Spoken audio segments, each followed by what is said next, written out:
Hello everyone, कैसे हैं आप लोग। आई होप आप सभी लोग अच्छे होंगे और अपने एंट्रेंस एग्जामिनेशन की प्रिपरेशन बड़े अच्छे से कर रहे होंगे। जैसा कि आप जानते हैं कि हमारे लास्ट वीडियो में हमने BA-LLB प्रीवियस ईयर क्वेश्चंस की सीरीज़ में बहुत सारे सीरीज़ को देखा है और लास्ट जो हमारा PDF स्टार्ट हुआ था या प्रीवियस ईयर क्वेश्चन स्टार्ट हुआ था, उसमें हम लोग ने 40 नंबर जो क्वेश्चन तक है अपना कंप्लीट किया था सॉल्यूशन। आज उसी को कंटिन्यू करते हुए हम लोग 41वें नंबर क्वेश्चन से अपना ये सीरीज़ आज का स्टार्ट करेंगे। ठीक है, तो चलिए 41 नंबर का क्वेश्चन हम देखेंगे। हम्म, ठीक है। तो देखा जाए, पहले 41 नंबर का क्वेश्चन कह रहा है कि how many mega diversities country are in the world. तो विश्व में कितनी महाजैव विविधता वाले देश हैं। तो बेटा ये 17-18 के अकॉर्डिंग ये क्वेश्चन पूछा गया था। लेकिन अगर अगर अभी 2024 में कोई पूछता है कि मेगा डाइवर्सिटी वाली कंट्रीज़ कौन है, तो आप जो है 17 टिक करके आओगे। ठीक है, चलो अब देखो ये 42 नंबर का क्वेश्चन कह रहा है कि who is known as the father of white revolution in India. मतलब भारत में श्वेत क्रांति का जनक किसे कहा जाता है। तो वो कहा जाता है डॉक्टर वी कुरियन को। ठीक है ना, ये आसान सा क्वेश्चन था। 43 नंबर का क्वेश्चन क्या कह रहा है कि where the distribution of powers between union and states are provided in the constitution. Hindi में भी देखते हैं क्वेश्चन कि भारत के संविधान में संघ एवं राज्यों के बीच शक्तियों का विभाजन कहाँ दिया गया है। तो आपको याद होना चाहिए, अगर आप एंट्रेंस एग्जामिनेशन देने जा रहे हो BA-LLB या LLB का, किसी भी एग्ज़ाम का, चाहे वो क्लैट हो, चाहे वो CUT हो, चाहे वो LU है, AU है, DDU, मतलब कहीं किसी भी यूनिवर्सिटी का, तो आपको एटलीस्ट शेड्यूल, आर्टिकल्स और पार्ट तो कॉन्स्टिट्यूशन के एकदम रटे होने चाहिए। तो ये दिया हुआ है यूनियन एंड स्टेट्स का जो डिस्ट्रीब्यूशन ऑफ पावर का डिवीज़न है, ये 7th शेड्यूल यानी 7वीं अनुसूची में दिया हुआ है।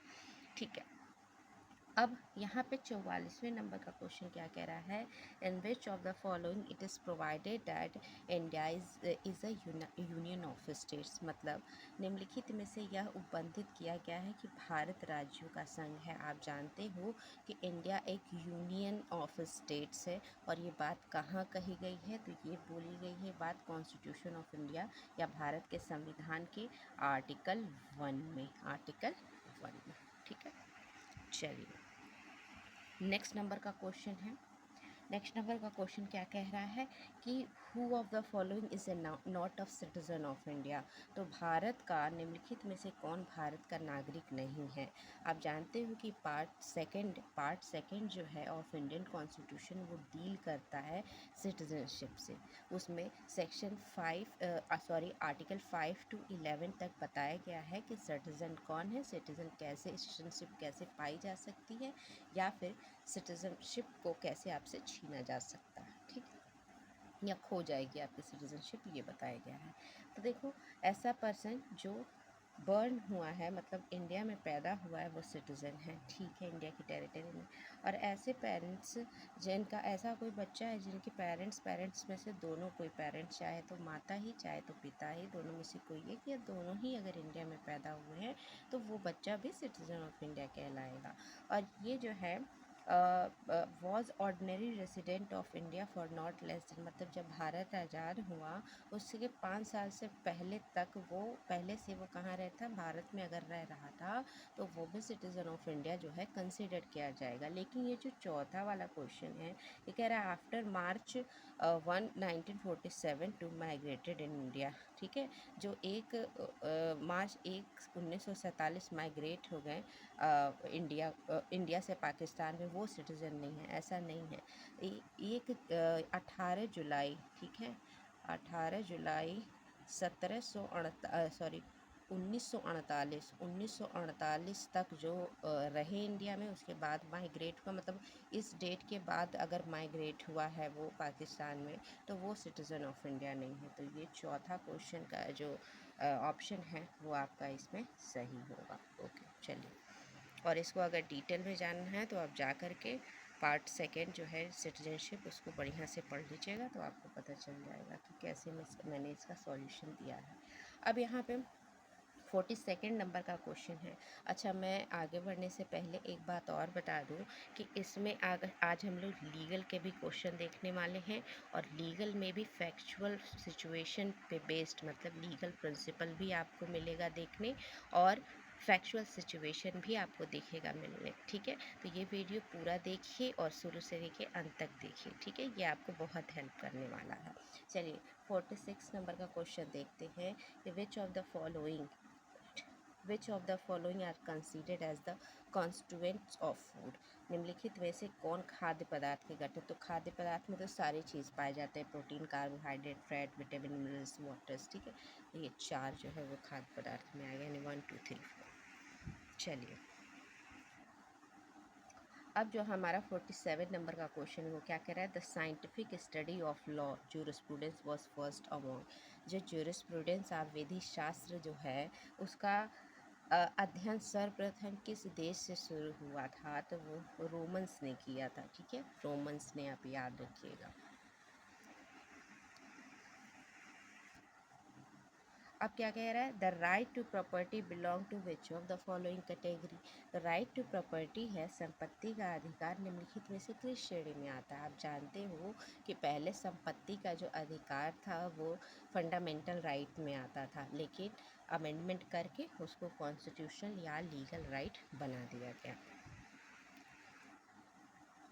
अब यहाँ पे 49 नंबर का क्वेश्चन कह रहा है, who propounded the theory of law and state are same. किसने बोला था कि किसने विधि व राज्य एक है यह सिद्धांत प्रतिपादित किया था, तो ये किया था कैल्सन ने। ठीक है, ये सब जूरिस्प्रूडेंस के क्वेश्चन हैं बेटा, खास करके एलएलबी वालों से पूछा जा सकता है ये क्वेश्चन। ठीक है, वैसे बीएलएलबी वाले से भी पूछा जाता है, जितने भी अच्छी सेंट्रल लेवल की यूनिवर्सिटी वगैरह होती है उसमें। 50 नंबर का क्वेश्चन कह रहा है कि who of the following preside over the joint sitting of the both houses of parliament. देखो, आपने पॉलिटी में पढ़ा होगा कि संसद के दोनों अगर सदन साथ में आते हैं, अगर उनकी संयुक्त मीटिंग होती है तो उसकी अध्यक्षता कौन करता है, तो वो करता है स्पीकर ऑफ लोकसभा, लोकसभा अध्यक्ष। ओके, चलो ये वाला क्वेश्चन 51 नंबर का क्या कह रहा है देख लेते हैं। द रूल ऑफ लॉ, आप जानते हो कि रूल ऑफ लॉ जो है वो एवी डाइसी ने दिया था। ठीक है, एवी डाइसी ने रूल ऑफ लॉ दिया था। इसके कितने घटक या कंपोनेंट है, तो इसकी 3 जो है वो कंपोनेंट है। पहला क्या है, सुपरमेसी ऑफ लॉ, दूसरा क्या है, इक्वालिटी बिफोर लॉ, और तीसरा है प्रीडोमिनेंस ऑफ लीगल स्पिरिट। ठीक है, तो ये 3 चीज़ आप जान सकते हैं कि एवी डाइसी ने क्या बोला था इसके बारे में। 52 नंबर का क्वेश्चन है, how many schedule are there in constitution of India. तो भारत के संविधान में कुल कितनी अनुसूचियां हैं, तो वो है 12। ठीक है, अब यहाँ पे अगर आपसे पॉसिबल हो तो सारी अनुसूचियों का नाम याद रखिएगा, और अगर कोई बच्चा चाहे तो हमारे कमेंट सेक्शन में भी उन 12 जो अनुसूचियाँ हैं उनका नाम कमेंट कर सकता है, लिख सकता है। ठीक है, 53 का नंबर का क्वेश्चन क्या कह रहा है कि the concept of coparcenary in the वोव in which of the following, मतलब सहदायकी की अवधारणा निम्नलिखित में से किसमें प्रचलित है। कोपार्शनरी राइट किसमें प्रचलित है, मिलता है, तो वो है हिंदू में। ठीक है, अब 54 नंबर का क्वेश्चन क्या कह रहा है, for the commission of crime which of the following is the most important component. तो किसी अपराध को कारित करने के लिए निम्नलिखित में से कौन सबसे महत्वपूर्ण घटक है। तो इंटेंशन, आपका मीन्स रिया होना चाहिए, मनसा होना चाहिए। आपको कोई अगर क्राइम करते हुए मनसा नहीं है, गलती से हो गया है, तो आपको कुछ ना कुछ डिफेंस मिल जाता है, किसी चीज़ से प्रोटेक्शन मिल जाती है। लेकिन अगर इंटेंशन है तो वो क्राइम का एसेंशियल कंपोनेंट माना जाता है। ठीक है, तो क्राइम करते हुए इंटेंशन देखा जाता है कि आपकी इंटेंशन क्या थी। तो चलिए, जिसका आप लोग बड़े बेसब्री से इंतज़ार करते हैं लीगल प्रिंसिपल और उस पर बेस्ड फैक्चुअल सिचुएशन का, वो क्वेश्चन अब आ गया है। मैं बता देती हूँ इसमें क्या करना है। पहले 55 नंबर में पूरा लॉ क्या बोलता है, यानी कि लीगल प्रिंसिपल क्या बोलता है, वो प्रिंसिपल दे दिया है, सिद्धांत दे दिया है, और उस पर बेस्ड एक सिचुएशन दे दिया है, जिसको आप सॉल्व करके बताएंगे, आप डिसीज़न देंगे कि क्या होना चाहिए, इसमें क्या इसमें फ़ैसला होना चाहिए। तो पहला जो क्वेश्चन है लीगल प्रिंसिपल है वो क्या कह रहा है देखते हैं। If as a result of carelessness one injures another, he is legally liable to injured victim for resulting damages unless the victim's own carelessness also contribute to the causing of accident। अब कह रहा है कि अगर किसी का carelessness, ठीक है, मतलब सावधानी पूर्ण उसे उसने काम नहीं किया और उसके द्वारा जो है किसी को इंजरी पहुंच गई, किसी को चोट लग गई, लेकिन वो इंजरी जो है सिर्फ सामने वाले के ही केयरलेसनेस से नहीं हुई है, बल्कि जो दूसरी वाला पर्सन था उसकी भी केयरलेसनेस थी, मतलब कॉन्ट्रीब्यूटरी नेग्लिजेंस थी दोनों पार्टी की। तो उस समय जो है लाइबिलिटी पूरी की पूरी किस पे नहीं आएगी, जो व्यक्ति केयरलेसनेस की वजह से किसी को इंजरी दे दिया है, क्योंकि दोनों पार्टी ने क्या किया है, दोनों पार्टी ने अपने अपने जगह पे केयरलेसनेस दिखाई है। यही ये लीगल प्रिंसिपल कह रहा है। अब फैक्चुअल सिचुएशन आप समझेंगे तो ऑटोमेटिकली आपको समझ में आएगा कि क्या होना चाहिए। ठीक, A carelessly left an iron pole protruding across the public road 200 meters from that spot was a traffic signal indicating the speed limit to be 30 km प्रति hour. B riding a scooter at 60 km प्रति hour noticed the protrusion from the distance but still not avoid it, collide with the pole and was injured। अब यहाँ पे देखो, कह रहा है situation समझो। ए नाम का एक व्यक्ति है, किसी रोड पे जो है वो खंबा खड़ा कर देता है, ओके। अब इधर से बी नाम का कोई व्यक्ति है, जान ये इसका भी नेग्लिजेंट है कि ये रास्ते के में ही पोल खड़ा कर दिया, खंबा खड़ा कर दिया है, और बी अपने स्कूटर से इसी रास्ते पे आ रहा है। बी दूर से देख रहा है कि यहाँ एक खंबा है, ये देख पा रहा है बी, लेकिन इसके बावजूद वो बहुत तेज़ी से, जितनी इस रोड पे चलने की स्पीड डिस्क्राइब्ड है उससे दोगुना, यानी 30 किलोमीटर की स्पीड से आप इस रोड पे चल सकते हैं, लेकिन बी जो है 60 किलोमीटर प्रति आवर की स्पीड से इस रोड पे चल रहा है, और ये खंभा देखते हुए भी सीधे आ रहा, अपनी स्पीड नहीं कम कर रहा है। तो और बी कोलाइड हो जाता है, क्या हो जाता है, लड़ जाता है, इस खंभा से लड़ के गिर जाता है। तो अब ये सिचुएशन आप समझ गए। अब इसमें कह रहा है कि क्या जो बी है, अब बी को चोट ला गई है, तो क्या जो बी है ए के खिलाफ केस ला सकेगा, ठीक है, क्या कोई एक्शन ले सकता है भी, ये आपको बताना है। तो इसमें देखो बेटा, दोनों दोनों का कॉन्ट्रीब्यूटरी नेग्लिजेंस था, ए का और बी का। तो यहाँ पे क्या कह रहा है, we will lose as he was driving fast. बिल्कुल, वो बहुत ड्राइविंग तेज कर रहा था, इसी वजह से वो लूज़ कर देगा, इस चीज़ को नहीं वो हो पाएगा, सक्सीड नहीं करेगा, क्योंकि वो कॉन्ट्रीब्यूटरी नेग्लिजेंस कर रहा था, वो चाहता तो खुद बच सकता उस चीज़ से। अब यहाँ पे 56 नंबर के क्वेश्चन हैं, ठीक है।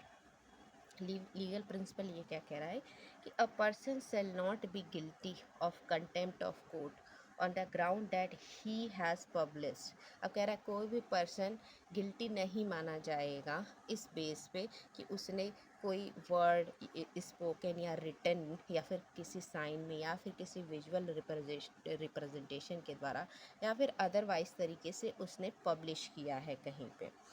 any any matter which interferes or tend to interfere with or obstruct or tend to the obstruct the course of justice in connection with any civil or criminal proceeding pending at the time of publication, if at that time he had no reasonable ground for believing that the proceeding was pending। अब यहाँ पे देखो, newspaper से तुम समझ सकते हो, newspaper वाले हैं, मीडिया वाले हैं, ठीक है, इस पे अगर किसी के ऊपर चार्जेस भी लग जाते हैं ना, ऐसा होता है ना कि तब तक वो व्यक्ति जो है, हमारे लॉ में, आप लॉ के स्टूडेंट बनना जा रहे हैं तो आपको ये पता होना चाहिए कि जब तक कोई व्यक्ति कोर्ट में प्रूफ ना कर दिया जाए कि वो उसने सच में कोई ऑफेंस किया है, तब तक उसको इनोसेंट माना जाता है।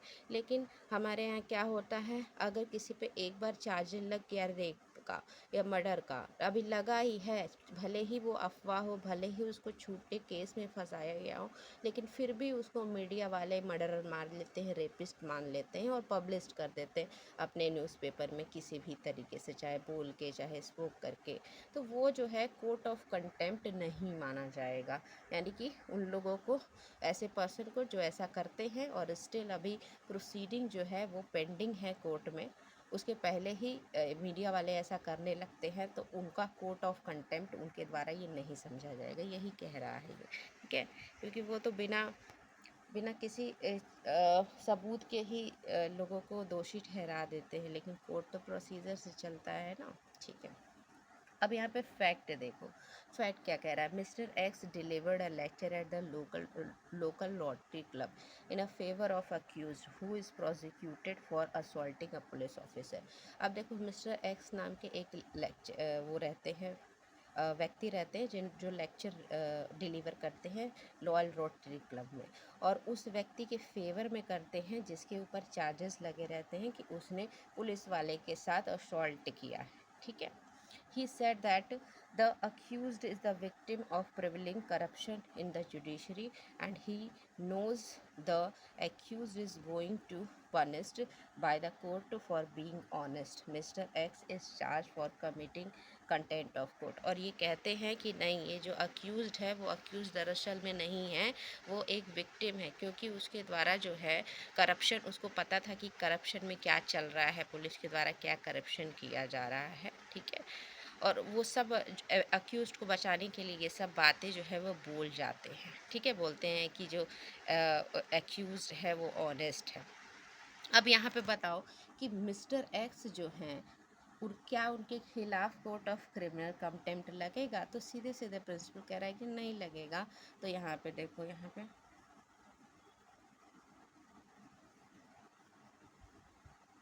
ठीक है,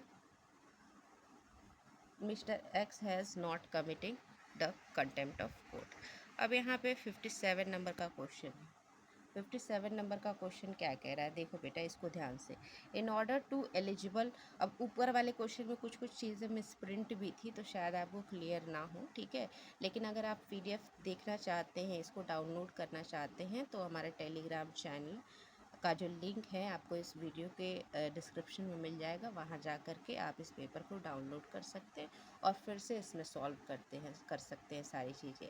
इसमें ना सिर्फ जीके जीएस और लीगल है, बल्कि मैथ्स, रीजनिंग और इंग्लिश के भी आपको क्वेश्चन देखने को मिल जाएंगे, ठीक है ना। चलो 57 नंबर का क्वेश्चन क्या कहता है बेटा, कह रहा है कि in order to be eligible to appear in the semester exam a student is required to attend under all circumstances at least 70% of the total classes held in the semester as per the university rule।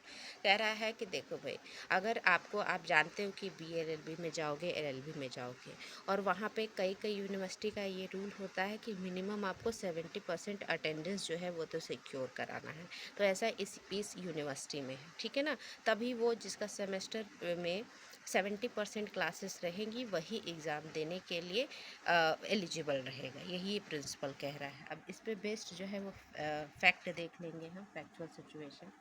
Sunil एक लड़का है जो कि एक economically, मतलब कि पैसे से ही गरीब है, लेकिन बहुत तेज़ है, ब्रिलियंट स्टूडेंट है, LLB का फाइनल सेमेस्टर का ये है। लेकिन while going to university by the cycle, लेकिन साइकिल से वो जा रहा था यूनिवर्सिटी क्लास करने, लेकिन उसको एक इंजरी हो जाती है रोड एक्सीडेंट में उसके पैर में, तो फिर वो चलने फिरने में असमर्थ हो जाता है। Consequently Sunil could not attend his classes. अब बताओ, एक वीक के लिए जो है वो क्लासेस अटेंड नहीं कर पाता है, ठीक है। उसकी, क्योंकि उसको डॉक्टर एडवाइस करते हैं कि तुम्हारे लेग में इंजरी है तो तुम आराम करो, ठीक है, फॉर द पीरियड।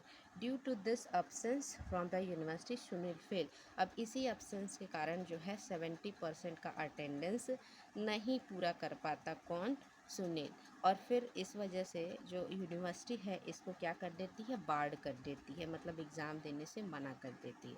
फिर सुनील चैलेंज करता है कोर्ट में कि ये देखिए मेरे साथ इनजस्टिस हो रहा है। तो क्या सुनील सक्सीड होगा इस केस में लाने के लिए सक्सीड हो जाएगा और इसका केस जो है एंटरटेन किया जाएगा।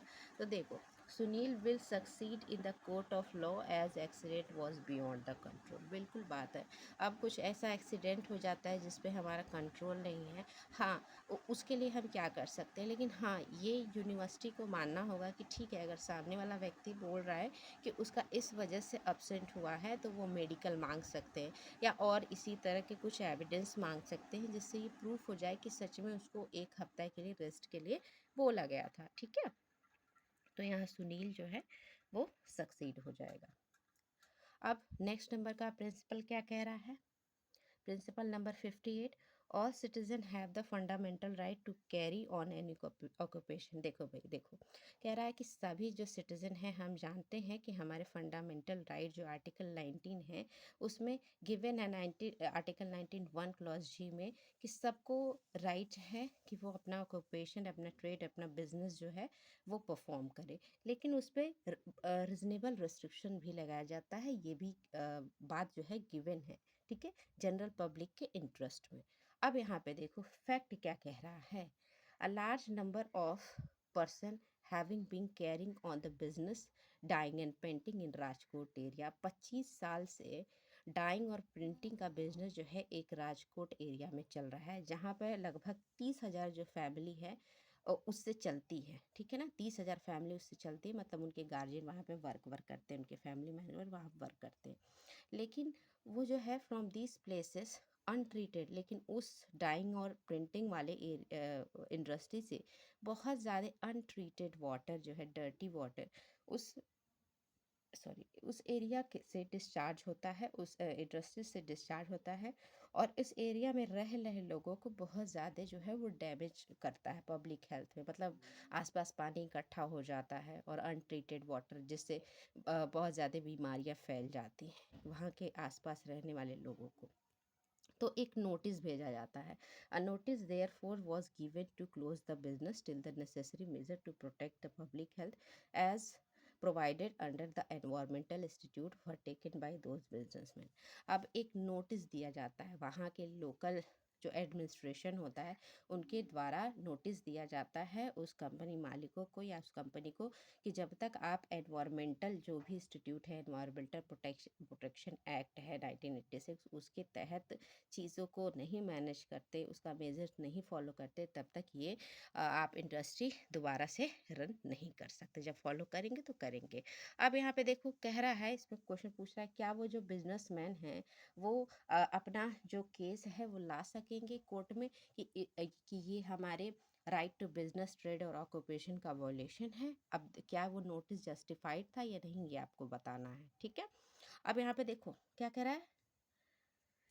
हाँ, द नोटिस, इसका इसका आंसर मैं बता देती हूँ। The notice can be justifies at the right to business do not absolute, absolute नहीं है ये, बल्कि इस पे रिजनेबल रिस्ट्रिक्शन लगाया जा सकता है पब्लिक के इंटरेस्ट के लिए। ठीक है, तो ऐसे ही आपको मिलेंगे क्वेश्चन देखने के लिए। ठीक है, आपको सारी चीज़ें ऐसे ही डील करनी है।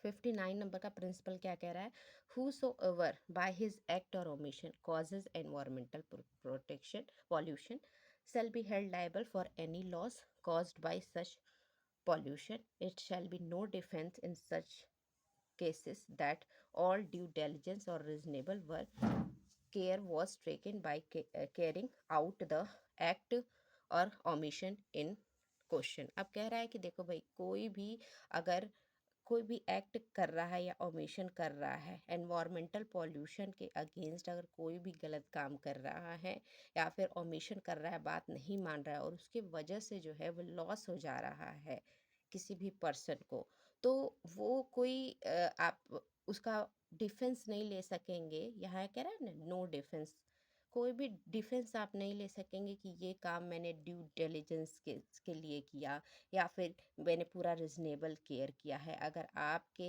एक्ट और ओमिशन से एनवायरनमेंट को पोल्यूशन हुआ है या फिर वहाँ के नियर बाई रह रहे आसपास वाले लोगों को किसी तरह से आपके बिजनेस से दिक्कत हुई है, तो आपको उसके लिए लाइबल होना पड़ेगा, भले ही वो इनडायरेक्ट इम्पैक्ट डाला हो। ठीक है, चलो अब यहाँ पे क्वेश्चन क्या निकल के आ रहा है, जरा हम देखते हैं। फैक्ट कह रहा है कि Ashish is carrying a carrying on a chemical and fertilizer industry near the bank of river Ganga. In order to prevent and control the kind of harm to the environment, एक minute, suitable waste treatment and disposal plant were installed in factory. Due to some sudden mechanical technical problem, these plants caused to work properly and therefore caused environmental pollution, which ultimately caused substantial harm to the environment and to the people living around the factory. कह रहा है कि देखो भाई, आशीष नाम का एक इंसान है जो एक केमिकल फर्टिलाइजर इंडस्ट्री इस्टेब्लिश करता है रिवर गंगा के किनारे, ठीक है। और जनरली वो एक मशीन लगा देता है जिससे जो अनट्रीट वेस्ट मटेरियल है या पानी है वो ट्रीटमेंट उसका हो करके फिर गंगा में प्रवाहित हो वो पानी। लेकिन उसकी अचानक से मशीन जो है वो ख़राब हो जाती है या टेक्निकल प्रॉब्लम आ जाता है, ठीक है, टेक्निकल प्रॉब्लम आ जाता है उसमें। तो क्या और फिर इसके वजह से गंदा पानी ही डायरेक्ट गंगा में जाने लगता है और वहाँ के रह रहे आसपास लोगों को भी वो इम्पेक्ट करता है। तो ये बताओ कि क्या ये जो आशीष है वो डिफेंस ले सकता है क्या कि नहीं मेरा कोई इंटेंशन नहीं था, मैंने तो मशीन लगवाई है, अब उसमें टेक्निकल या फिर मैकेनिकल कोई इशू आ गया तो मैं क्या करूं। तो यही आपको बताना है कि victim of such pollution file a suit for the suitable remedy. और वहाँ के रह रहे जो लोग जिनको उस पॉल्यूशन के वजह से दिक्कत हुई थी या बीमारियाँ हुई थी किसी तरह से, वो लोग केस फाइल कर सकते हैं क्या आशीष के खिलाफ। तो यही हमको जो है वो बताना है। कह रहा विक्टिम कैन नॉट सक्सीड, गलत बात है। Victim can succeed at as it is the duty to see that no harm is cause to the environment people due to his activity under the circumstances. तो victim जो उसके वजह से प्रभावित हुए हैं उनको सक्सीड कर सकेंगे, वो केस ला सकेंगे आशीष के अगेंस्ट, क्योंकि आशीष को ये पूरा ध्यान रखना चाहिए किसी भी सरकमस्टांस में कि किसी भी तरह के उसके एक्ट या ओमिशन से एनवायरनमेंट को या फिर वहाँ के रह रहे लोगों को, किसी भी आसपास लोगों को परेशानी ना हो उसके इंडस्ट्री के वजह से, उसके प्लांट की वजह से।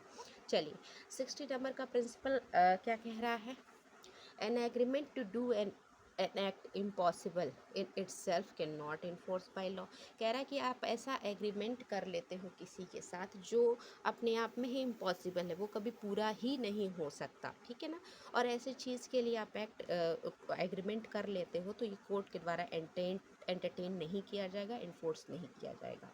देखो फैक्ट क्या कह रहा है कि Sagar agrees with his girlfriend Sunita to pluck star from the sky. देखो भाई, अब यहाँ पे सागर जो है एक लड़का है और उसकी गर्लफ्रेंड है सुनीता, और सुनीता से ये एग्रीमेंट कर लेता है कि देखो सुनीता, मैं तुम्हारे लिए चांद जो है वो तोड़ करके लाऊंगा, ठीक है ना, और 1 हफ्ते के अंदर ही लाऊंगा, विद इन 1 वीक लाऊंगा।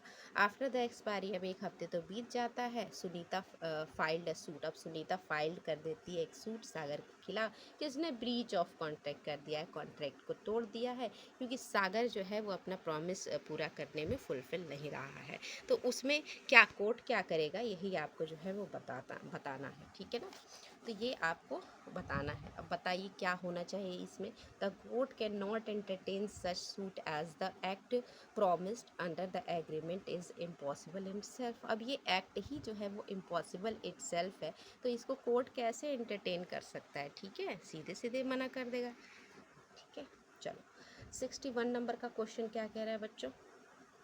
कह रहा है प्रिंसिपल देखिए, क्वी फैसेट पर एलएम फैसेट पर से, इसका मतलब क्या है, ये लीगल मैगजीम है। इसका मतलब है he who does think through others does itself. मतलब अगर कोई व्यक्ति जो है अपना काम दूसरे से किसी करवाता है तो समझा जाएगा कि दूसरे व्यक्ति के द्वारा जो भी काम किया गया है किसी एक व्यक्ति के इंस्ट्रक्शन पे, वो व्यक्ति जो इंस्ट्रक्शन दे रहा है वो उसी के द्वारा किया गया काम है। अब यहाँ पे देखो समझो, फैक्ट से आपको समझ में आएगा। कह रहा है निधि एक कार की ओनर है। ये अपने एक फ्रेंड सुमित से बोलती है कि ऐसा है सुमित, चलो ड्राइव करके मुझे कार से ऑफिस ले चलो मेरे। अब सुनील जो है वो ऑफिस ले जाता है। सुनील जैसे ही सुमित जैसे ही ऑफिस पहुंचने वाला होता है, वैसे एक पैदल चल रहे व्यक्ति जिसका नाम प्रकाश होता है उसको थोड़ा सा जो है इंजर्ड कर देता है, ठीक है ना, इंजर्ड हिम सीरियसली, थोड़ा सा नहीं ज़्यादा सा कर देता है, ठीक है। Now Prakash files a suit for damage against Nidhi.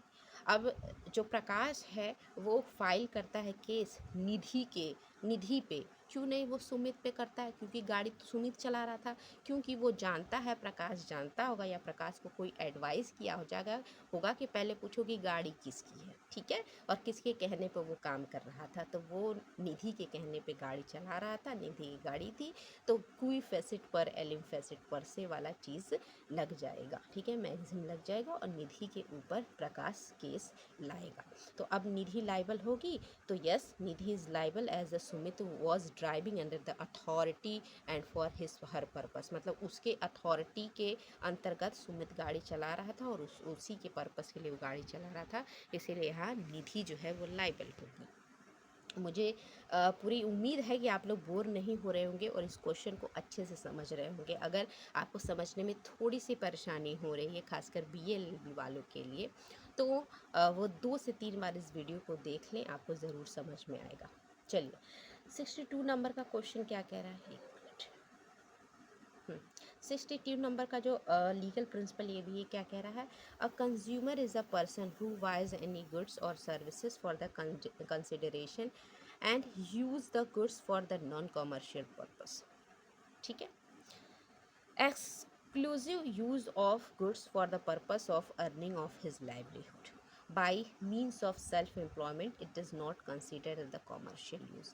A consumer can approach a consumer forum if there is the deficiency in the goods or services. अब यहाँ देखो क्या कह रहा है बेटा कि जो कंज्यूमर होता है, जो चीज़ों का उपयोग करता है, ठीक है ना, जो चीज़ों का उपयोग करता है, वो कोई सामान खरीदता है या सर्विस खरीदता है, तो वो अपने पर्सनल चीज़ के लिए यूज़ करता है, तो वो कंज्यूमर कहलाता है। लेकिन नॉन कॉमर्शियल पर्पस के लिए यूज़ करेगा तो वो क्या कहलाएगा, कंज्यूमर कहलाएगा। अगर कॉमर्शियल पर्पस के लिए यूज़ करता है तो वो फिर उसमें नहीं जाएगा, ठीक है। लेकिन इसका एक्सक्लूज़न ये होता है कि अगर कोई पर्सन है जो किसी सामान को या सर्विस को अपने लाइवलीहुड कमाने के पर्पस से जो है वो खरीदा है, जैसे टैक्सी ड्राइवर हो गया, टैक्सी खरीदता है, किस लिए खरीदता है, तो उसका बिजनेस करने के लिए नहीं खरीद रहा है, उससे दो वक्त की रोटी कमा करके खाएगा, अपनी फैमिली को जिलाएगा और अपना पर्सनल सेल्फ एम्प्लॉयमेंट बनाने के लिए वो काम कर रहा है, तो उसको कमर्शियल यूज़ नहीं समझा जाएगा, ठीक है, वो कमर्शियल यूज़ में नहीं आएगा। वो किसी पर्सनल यूज़ ही उसको समझ लो कि वो होगा, क्योंकि उसने सेल्फ एम्प्लॉयमेंट के लिए वो चीज़ खरीदी है, यानी वो कंज्यूमर कंसीडर्ड होगा, ठीक है, okay. A consumer can approach consumer forum if there is a deficiency, और ऐसा कोई भी कंज्यूमर जो ऐसा सामान खरीदा है अपने यूज़ के लिए या फिर अपने सेल्फ एम्प्लॉयमेंट के यूज़ के लिए, और उस सामान या उस सर्विस में अगर कोई डेफिशिएंसी आती है तो वो कंज्यूमर फोरम में जा सकता है, ठीक है। ये फैक्चुअल सिचुएशन ये था आपका legal principal.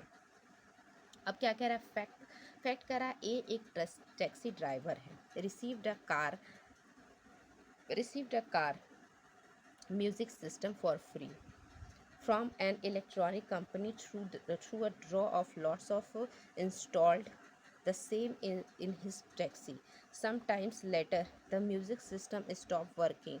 He approached the electronic companies for the replacement, but the company kept denying a can a use the company in the consumer forum. अब यहाँ देखो, ए नाम का एक टैक्सी ड्राइवर है जो टैक्सी इसलिए ख़रीदता है या फिर अपना टैक्सी का सर्विसिंग वगैरह करवाता है उस कंपनी के, इलेक्ट्रॉनिक कंपनी के में जा कर के जो सामान रहता है उसको सबको रिप्लेस करवाता है, इम्प्रूवमेंट करवाता है उसमें, और कंपनी उसको एक म्यूज़िक सिस्टम फ्री में उसको कार में लगा करके देती है, ठीक है।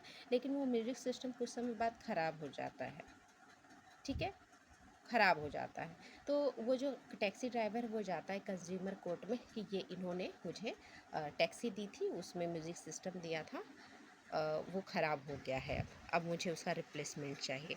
तो क्या जो ए है वो कैन ए यूज़, ये क्या यूज़ जो कर सकता है ये चीज़, तो yes there is a deficiency of good, ठीक है।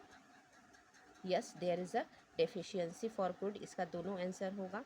देखो, yes A is not using the music system for any commercial purpose, he is just playing for the taxi for earning. हाँ बिल्कुल कर सकता है कि ए जो है वो ऐसा नहीं कि कॉमर्शियल टैक्सी के लिए कोई म्यूज़िक सिस्टम यूज़ करता है। अगर कॉमर्शियल पर्पस के लिए वो म्यूज़िक सिस्टम यूज़ करता तब तो वो नहीं जा सकता था कंज्यूमर कोर्ट, लेकिन क्योंकि वो अपने पर्सनल लाइवलीहुड को अर्न करने के लिए म्यूज़िक सिस्टम चलाता था तो वो क्या है, कंज्यूमर कोर्ट जा सकता है, ठीक है। चलो, अब 63 नंबर का क्वेश्चन क्या कह रहा है बच्चों।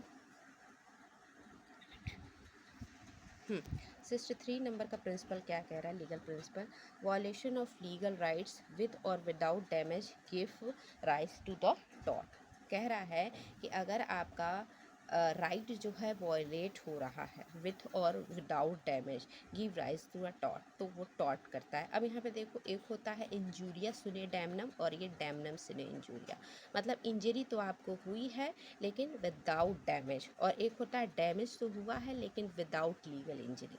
तो ये इसी प्रिंसिपल पे बेस्ड है, ग्लॉस्टर ग्रामर स्कूल केस पे ये बेस्ड है, ठीक है। तो ये जो है क्या है, डैमेज तो हुआ है, डैमेज तो हुआ है लेकिन विदाउट लीगल इंजरी हुआ है। चलो फैक्चुअल सिचुएशन देखेंगे हम लोग तो इसको समझ में आएगा ये आपको। कह रहा है कि A establishing a coaching class for charge 5,000, मतलब ए कोचिंग इस्टेब्लिश करता है जिसका 5,000 का वो साल का फ़ी लेता है, एक साल का। और ए का एक नेबर है बी, तो बी भी उसको देख करके या कंपटीशन में जो है वो भी कोचिंग क्लास खोल देता है कंपटीशन क्रिएट करने के लिए। दिस फोर्स, अब बी जो है इससे कम पे, ये 4,000 में पढ़ा रहा है बी, ठीक है। तो अब बी को बीट करने के लिए ए को फ़ी कम करना पड़ेगा, तो ए ने है अपनी 5,000 से फीस कितनी कर दी, 3,000 रुपये पर ईयर कर दी। अब ए को तो यहाँ घाटा हो गया, अगर ऐसे देखे कहाँ 5,000 कहाँ 3,000 साल का आ रहा है। तो क्वेश्चन यहाँ कह रहा है, question can A claim damages for B for the loss cost to him. अब क्या ए जो है वो क्लेम कर पाएगा कि बी के ऊपर कि बी ने मेरा जो है वो डैमेज करवाया या फिर मुझे इंजरी दी है डॉट के अंदर। तो इसमें देखो बेटा, क्योंकि यहाँ पे भले ही डैमेज हुआ है, किसको डैमेज हुआ है, ए को डैमेज हुआ है, लेकिन इसको कोई भी लीगल इंजरी नहीं हुई है और यहाँ बी ने कोई इलीगल काम नहीं किया है, तो यहाँ पे नो। अब क्या कह रहा है, नो, नो यहाँ पे, because though there was damage there was no legal injury, तो यहाँ पे ए को डैमेज तो हुआ है लेकिन क्योंकि यहाँ लीगल इंजरी नहीं है तो अंडर टॉट ए क्लेम नहीं कर पाएगा अगेंस्ट बी, ठीक है। चलो, अब 64 नंबर का क्वेश्चन है। 64 नंबर का भी क्वेश्चन जो है वो भी लीगल प्रिंसिपल से आपका रिलेटेड क्वेश्चन है। क्या कह रहा है, the fact that any person, अब यहाँ पे देखो ये बेटा एविडेंस का कंक्लूसिव प्रूफ से है, मैं पढ़ देती हूँ, मैं ऐसे बता देती हूँ, आप एक बार इसको पढ़ लेना, ठीक है, पॉज करके। कह रहा है कि ये एक फैक्ट है कि during the continuance and valid marriage, अगर वैलिड मैरिज होती है, ठीक है, और हस्बैंड वाइफ की शादी के 200 यानी 280 दिन के भीतर जो है अगर उसके बच्चा हो जाता है, उसकी माँ को, ठीक है ना, मतलब फीमेल को यानी वाइफ को बच्चा हो जाता है शादी के विद इन 280 डेज, ठीक है, आफ्टर इट्स डिसोल्यूशन, मतलब कि मान लो कि विदन या आफ्टर, मान लो शादी किसी की हुई, शादी किसी की हुई जनवरी में, 1 जनवरी 2024 को हुई, ठीक है। अब उसका 6 महीने बाद ही यानी कि जून में ही किसका डाइवोर्स का जो है वो फाइलिंग प्रोसीडिंग सब शुरू हो गया, डाइवोर्स का केस कर दिए फाइल, लेकिन वो बीच में 280 दिन वाला क्राइटेरिया जुड़ेगा कि मान लो कि अगर वाइफ जो है उस दौरान प्रेग्नेंट हो गई है और उसको बच्चा होने वाला था, ठीक है, भले ही शादी का अभी फाइलिंग कितना, डाइवोर्स फाइलिंग कितना हुआ, 6 महीने के बाद हुआ, लेकिन अगर उसके शादी के आफ्टर डिसोल्यूशन के अगर बाद भी बच्चा हो जाता है किसको, उस वाइफ को, मान लो कि डाइवोर्स हो गया, चलो उन लोग का अगस्त में जो है वो डाइवोर्स हो गया, तो उस हिसाब से कितना महीना हुआ, 7 ही महीना हुआ बच्चा, ठीक है ना। 7 महीने के बाद नहीं, 9 महीने में बच्चा पैदा होता। तो जनरली 9 महीने के बाद वाइफ को उसके बच्चा हुआ, तो वो जो वाइफ का बच्चा है, क्या वो लेजिटिमेट माना जाएगा, लेजिटिमेट सन या डॉटर मानी जाएगी उस पर्सन की जिसके साथ उसका पहले तो शादी हुआ था लेकिन बाद में डाइवोर्स हो गया, अगस्त में उसका डाइवोर्स हो गया, यही कह रहा है। तो देखो भाई, ये एविडेंस में कंक्लूसिव प्रूफ है कि अगर आपकी शादी डिसॉल्व भी हो जाती है, ठीक है ना, और उस शादी के डिसॉल्व होने के 280 दिन के भीतर अगर उस फीमेल को कोई भी बच्चा होता है, तो वो बच्चा उसी पर्सन का माना जाएगा जिसके साथ उसका डाइवोर्स हुआ था, जो पहले उसका पति था, ठीक है ना। ये चीज़ कह रहा है, ये फैक्चुअल सिचुएशन दिया है इस पे बेस्ड। फैक्चुअल सिचुएशन क्या कह रहा है, X and Y married on January 15 2015 15 जनवरी 2015 को एक्स और वाई की जो है वो शादी होती है। Why the wife of x, अब वाई जो है वो यहाँ एक्स की वाइफ है, नेवर लेफ्ट, अपना घर छोड़ करके वो कभी गई नहीं होती है उसके घर पे, हस्बैंड ही आता जाता होगा अपनी वाइफ के घर पे, ठीक है। अ बॉय एक लड़का पैदा हुआ, a boy was born to Y on July 15 2015। अब यहाँ पे देखो जुलाई 15 2015 को एक बच्चा पैदा हो गया, ठीक है। किसको पैदा हो गया, तो उसकी वाइफ को पैदा हुआ। तो ये बच्चा जो है वो क्या माना जाएगा, लेजिटिमेट माना जाएगा या इलिजिटिमेट माना जाएगा। तो ये देयर शैल बी नो हाँ, इसका जो आंसर होगा, there shall be a conclusive proof. मैंने बताया ना कि कंक्लूसिव प्रूफ होगा, भले ही वो एक्सेसिबल जो है वो रहा हो, उसके घर आई हो या ना आई हो। एक्सेसिबल तो नहीं कहेंगे, लेकिन वो जो लड़का था वो अपने ससुराल में भी तो जा सकता था, इसीलिए ये कंक्लूसिव प्रूफ माना जाएगा कि there shall be conclusive proof, जो बॉय हुआ है या फिर जो भी बच्चा बच्ची हुई है वो लेजिटिमेट सन होगी एक्स की, ठीक है। चलो, अब यहाँ पे कह रहा है 65 नंबर का क्वेश्चन, लीगल प्रिंसिपल क्या कह रहा है, every person is entitled to freedom of conscience. आप जानते हो कि सबको आर्टिकल 25 से लेकर के 28 ऑफ इंडियन कॉन्स्टिट्यूशन में ये बताया गया है, फंडामेंटल राइट है कि किसी को भी अपना धर्म प्रोफेस, प्रैक्टिस एंड प्रोपगेट करने की आज़ादी है, लेकिन सब्जेक्ट टू द, लेकिन उस पर भी रेस्ट्रिक्शन कुछ लगाए जा सकते हैं, पब्लिक और ऑर्डर और मोरालिटी और हेल्थ को बचाने के लिए या प्रिजर्व करने के लिए। अब यहाँ पे देखो फैक्चुअल सिचुएशन क्या कह रहा है, ज़रा हम देख लेते हैं, ठीक है। कह रहा है कि x a Muslim sacrifice a cow on बकरा ईद। एक्स नाम का एक मुस्लिम है जो बकरी ईद पे एक काऊ को जो है वो काऊ नहीं, हाँ, काऊ को ही सेक्रीफाइस करता है, उसका जो है बलि चढ़ा देता है, बिलीविंग दैट कि ये इसका रिलीजन का जो है वो पार्ट है। However there was a general prohibition, लेकिन ये जनरल प्रोहिबिशन रहता है उस स्टेट में या फिर उस देश में कि नहीं, काऊ को मारना जो है वो प्रोहिबिटेड है, ठीक है। अब ये जनरल प्रोहिबिशन है, मतलब वहाँ की अथॉरिटी या फिर वहाँ का कानून कहता है कि नहीं, काऊ को आप नहीं मार सकते, लेकिन एक्स, तो इस सिचुएशन में क्या एक्स जो है वो प्रोसिक्यूट होगा, क्या उसके ऊपर केस चलाया जाएगा कि उसने काऊ का जो है वो हत्या करवाया है या फिर उसको स्लॉटरिंग की या बलि दी है, ठीक है। तो यहाँ पे देखो भाई क्या होगा क्वेश्चन इसका, कह रहा है X can be prosecuted as the state has right to regulate the freedom of, देखो ऑब्सोल्यूट राइट नहीं है तुमको, पब्लिक ऑर्डर और मोरालिटी को मद्देनज़र रखते हुए आपको आपका जो रिलीजन है उसको रेगुलेट किया जा सकता है, तो एक्स को यस प्रोसिक्यूट किया जाएगा, ठीक है ना। तो ये था आपका लीगल प्रिंसिपल, उस पे बेस्ड फैक्चुअल सिचुएशन, ठीक है। और मुझे उम्मीद है कि आपको समझ में आया होगा, नहीं समझ में आया तो इसको 2 से 3 बार देखिए, समझने की कोशिश कीजिए, ठीक है, ज़रूर समझ में आएगा। 66 नंबर का क्वेश्चन अब देख लेते हैं जल्दी जल्दी, A by shooting a fowl with intent to kill it. अब यहाँ पे देखो ए जो है वो एक शिकार करने जाता है और वहाँ पे एक हिरण वगैरह देखता है और उसको उसको मारने के इरादे से जो है गोली चला देता है, किल्स बी, लेकिन वो उस जानवर को नहीं लगता, बी नाम का इंसान है उसको लग जाता है जो झाड़ियों के पीछे होता है। While A is not knowing he was there, अब ए नहीं जानता था कि बी झाड़ी के पीछे है।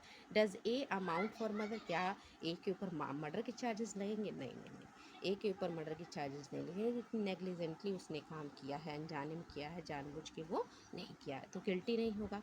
ए is not culpable homicide to murder, ये भी ये नहीं होगा। अब A is the guilty of culpable homicide as not, अब यहाँ देखो ए के ऊपर ए जो है वो कल्पेबल होमिसाइड का गिल्टी नहीं होगा, as he did not intend, क्योंकि उसका इंटेंशन नहीं था कि वो बी को किल करे, ठीक है ना, इसीलिए, और उसका नेग्लिजेंटली जो है उससे वो काम हो गया है, तो उसके ऊपर कल्पेबल होमिसाइड और मर्डर जैसे चार्जेस नहीं लगेंगे, क्योंकि इन दोनों ऑफेंस में जो है इंटेंशन आपका देखा जाता है। ओके, चलो अब 67 नंबर का क्वेश्चन बेटा जल्दी जल्दी कर लेंगे, वन लाइनर टाइप का ये क्वेश्चन। 67 नंबर का क्वेश्चन कह रहा है कि A knowingly uses damage to the house of B and thereby has reduce the utility of the same A has committed. अब ए ने जानबूझ करके बी के मकान को क्षति पहुंचाई है, और ये काम करके मकान की जो वैल्यू है वो ए ने गिरा दी है, यानी बी को उसने लॉस कर दिया है, तो ए ने जो है वो क्या कर दिया है, मिसचीफ कर दिया है, रिस्टी कर दिया है। आप इस कमेंट सेक्शन में लिखिएगा कि आईपीसी की कौन से सेक्शन में मिसचीफ की बात करी गई है। चलो अब यहाँ पे क्वेश्चन क्या कह रहा है, 68, विच of the following confers the best interest of the property, मतलब निम्नलिखित में से किससे संपत्ति में उत्तम हित किसका होता है, तो ओनरशिप, जिसकी स्वामित्व होती है उसका ओनर हित होता है, ठीक है ना, सबसे ज़्यादा हित होता है प्रॉपर्टी में। 69 नंबर का क्वेश्चन क्या कह रहा है कि decision of the which of the following court binding on all the courts of India, तो इनमें से हाई कोर्ट, सर्विस कोर्ट या फिर supreme court, tax tribunal court में से ऐसा कौन सा कोर्ट है जिसके सारे डिसीजंस जो है बाइंडिंग होते हैं ऑल कोर्ट्स इन इंडिया में, तो वो है सुप्रीम कोर्ट, ठीक है, उच्चतम न्यायालय। ओके, अब 17 नंबर का क्वेश्चन क्या कह रहा है, the title of property in favour of individual is decided by which of the following. अब जैसे कि कह लें कि ये प्रॉपर्टी किसकी है किसकी नहीं है, या फिर ज़मीन जायदाद से रिलेटेड जो केस मुकदमा है ये किस कोर्ट में डिसाइड होता है, तो ये होता है सिविल कोर्ट में। ओके, चलिए जल्दी जल्दी हम लोग देख लेंगे, बस 10 क्वेश्चन और बचे हैं वन लाइनर टाइप के। 71 नंबर का क्वेश्चन कह रहा है कि where a person voluntarily takes risk for the sake of fan he is a, कह रहा है कि जहाँ कोई व्यक्ति आनंद हेतु स्वेच्छा से खतरा या जोखिम उठाता है तो वह क्या होगा, ठीक है, उसको क्या किया जाएगा, लाइबल होगा अपने एक्ट के लिए कि नहीं होगा। देखो जैसे आप झूला झूलने जाते हो तो आप अपने रिस्क पे जाते हो, ठीक है ना, कोई आप सर्कस देखने जाते हो तो वो क्या करते हो, अपने रिस्क पे जाते हो। ओके, चलो तो यहाँ पे कह रहा है कि कोई पर्सन है अपने रिस्क पे वो काम कर रहा है फन के लिए, तो वहाँ वो क्या होगा, ज़रा इसका आंसर देखते हैं। तो not entitle for the legal protection, तो उसके ऊपर कोई लीगल प्रोटेक्शन नहीं रहेगा। ओके, अब यहाँ पे देखो 72 क्या कह रहा है कि how the interest of consumer is protection in India, तो भारत में उपभोक्ता के हितों का संरक्षण कैसे किया जाता है, तो वो किया जाता है कंज्यूमर प्रोटेक्शन कोड के द्वारा या कंज्यूमर प्रोटेक्शन लॉ के द्वारा। ओके, अब 73 नंबर का क्वेश्चन क्या कह रहा है, in which of the following cases government can not be held liable, इसमें से कौन सा ऐसा केस होगा जिसमें गवर्नमेंट लाइबल नहीं होगा, तो फॉर टेकिंग अगेंस्ट एम्प्लॉय, अपने एम्प्लॉय के अगेंस्ट अगर कोई एक्शन लेता है तो उसके लिए गवर्नमेंट को लाइबल नहीं किया जाता है, ठीक है। 74 नंबर का क्वेश्चन क्या कह रहा है कि which of the following led the foundation of federal system in India for the administration, तो फेडरल सिस्टम ऑफ इंडिया जो है वो कैसे हमारे किस एक्ट के तहत आया था, तो वो आया था गवर्नमेंट ऑफ इंडिया 1935 के तहत। आपको जानना चाहिए कि जो हमारा संविधान है उसका लगभग जो 75% प्रोविज़न है या 70% जो प्रोविज़न है वो कहाँ से लिया गया है, तो गवर्नमेंट ऑफ इंडिया एक्ट से 35 से ही वो चीज़ ली गई है, ठीक है। चलो ये हो गया 75, 5-6 क्वेश्चन बस आपके और बचे हैं, ठीक है, इसको जल्दी से देखते हैं। 75 नंबर का क्वेश्चन कह रहा है क्या, विच of the following is the outcome of Morley Minto, तो मॉर्ले मिंटो जो है वो रिफॉर्म का आउटकम है द इंडियन काउंसिल एक्ट 1909, और फिर मॉन्टेग्यू चेम्सफोर्ड का भी आउटकम जो है वो क्या है 1919 का इंडियन काउंसिल एक्ट, ये याद रखिएगा।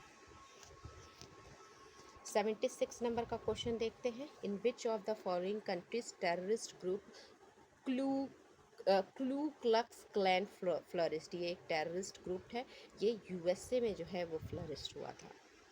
अब ये क्वेश्चन क्या कह रहा है कि who of the following is child in India, मतलब निम्नलिखित में से बालक कौन है, तो वैसा हर एक व्यक्ति जो 18 साल से कम है या फिर जिसने 18 वर्ष पूरा नहीं किया है वो चाइल्ड है इंडिया में। ठीक है, हर देश का अपना अलग अलग चाइल्ड का डेफिनेशन होगा, कौन चाइल्ड है कौन चाइल्ड नहीं है।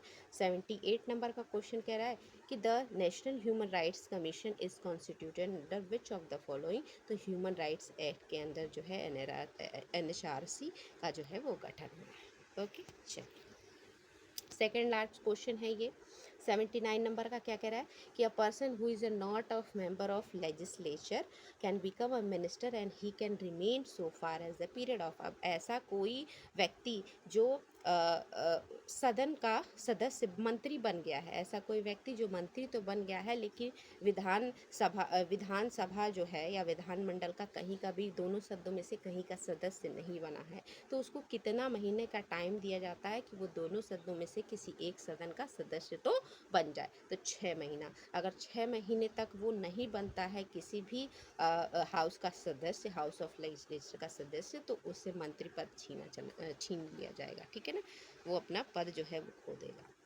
लास्ट क्वेश्चन क्या कह रहा है बेटा, देखते हैं। एनुअल जो बजट है, ओके, एनुअल जो बजट है of the country is presented in the parliament under which of the following, तो कॉन्स्टिट्यूशन ऑफ इंडिया के तहत ही जो है एनुअल बजट प्रस्तुत किया जाता है और इसकी बात जो है आर्टिकल 112 ऑफ इंडियन कॉन्स्टिट्यूशन में करी गई है। ठीक है, अब इसके आगे आपको मैथ्स के क्वेश्चन मिलेंगे, इसमें रीजनिंग के क्वेश्चन मिलेंगे, हिंदी के भी क्वेश्चन मिलेंगे, आप इसको सॉल्व कीजिएगा। और ये जो पेपर है आपको हमारे टेलीग्राम ग्रुप जो लीगल एक्सपो के ही नाम से है उसमें आपको मिल जाएगा।